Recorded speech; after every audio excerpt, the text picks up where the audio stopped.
Hello, my name is Jackson Gooden. This is going to be my topic one um, uh, video submission for class 510. Um, I have my computer over here, so if I'm looking over here, I'm just looking at the questions here. And so let's just get right into question number one. It says, your general expectations for students in their classroom behavior, including their role in supporting a safe, effective learning community where everyone feels they can learn and grow. My general expectations are obviously to show respect. At our school, we typically, or not typically, but at our school, we have what are called our Bears rules. And these are just character related expectations that we have for our students, and we recite them every morning. And one of them is, being respectful to your teacher and to yourself and others around you, and just being able to be the best student that you can be. Um, one way that they can, um, support a safe and effective learning community is by doing that.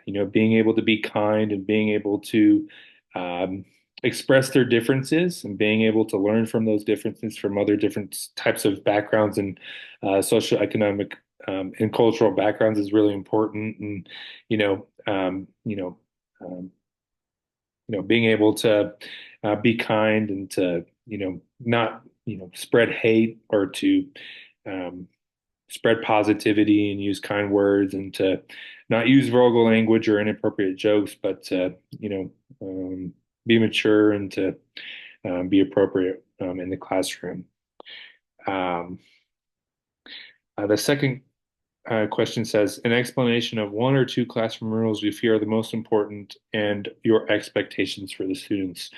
As a teacher myself, I teach eighth grade, and um, the two most important classroom rules I feel are no personal use of cell phones, as well as no eating in my classroom.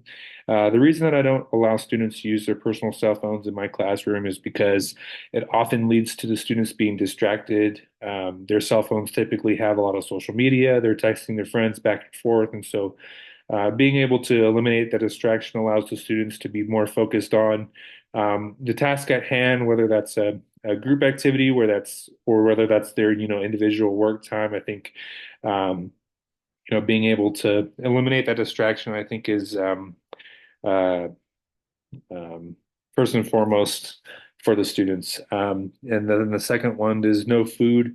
Our janitors work really hard at our school to keep our school and classroom clean. And, some of the students may come into um, my classroom after lunch with food. And, I don't really like it when students do that because sometimes it makes me feel like they think that they're more privileged than other students. And I don't want to communicate that to other students, and being able to have everybody on a fair playing ground and to have everybody, treated equally is one of the things that I care about most. And so, um, making sure that students don't make a mess in my classroom is really important to me. I like my stuff organized and neat and to be clean. And I know how hard people work to do that. And so being able to ensure that students aren't able to bring food in my classroom eliminates that problem overall. Um, the next question is an explanation of one of my classroom procedures where students will need on the first day of school. Well, there's a lot of different procedures that I have in my classroom.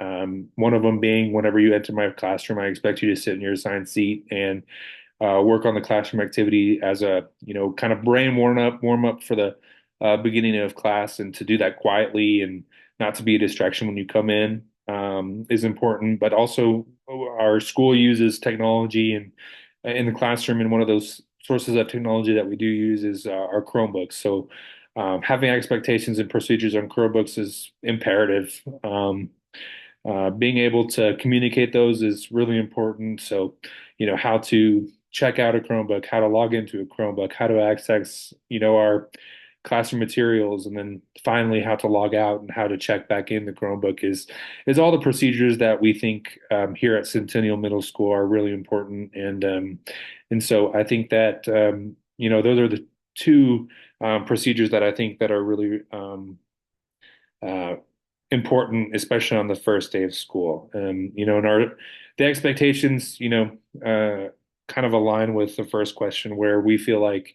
our students need to have integrity using those technologies, and being able to use them responsibly, not damaging them on purpose and not, we encourage our students to use the technology that they have access to if it were their personal um, technology. And so being able to communicate that is really important. Moving on to our last question here, it says an explanation of your expectations for responsible use of technology. Kind of what I was talking about earlier and how students may benefit from it. So, one of my big things is using it in a responsible and ethical way. Whenever you're supposed to be working on classwork, I expect you to be working on classwork instead of being on YouTube or TikTok or social media.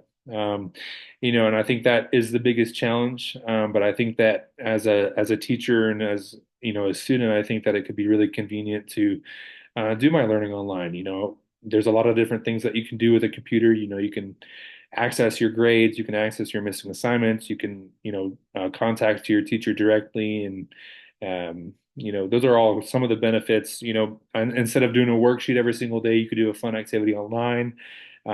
There's just a lot of different uses that technology has, and there's a lot of potential consequences that students could also face if they use it incorrectly. One of the primary uh, disciplinary actions that I use is a think sheet. And so a think sheet is where students get to express, what they did wrong on paper and how they can reflect on, what they can do to correct their mistakes in the future. And I typically give a verbal warning on the first offense, and if they continue to be a offender of the expectations over and over and over again, they'll more than likely be written up for a tech violation and be sent to the office so administration can deal with that. So that concludes my 2-minute video.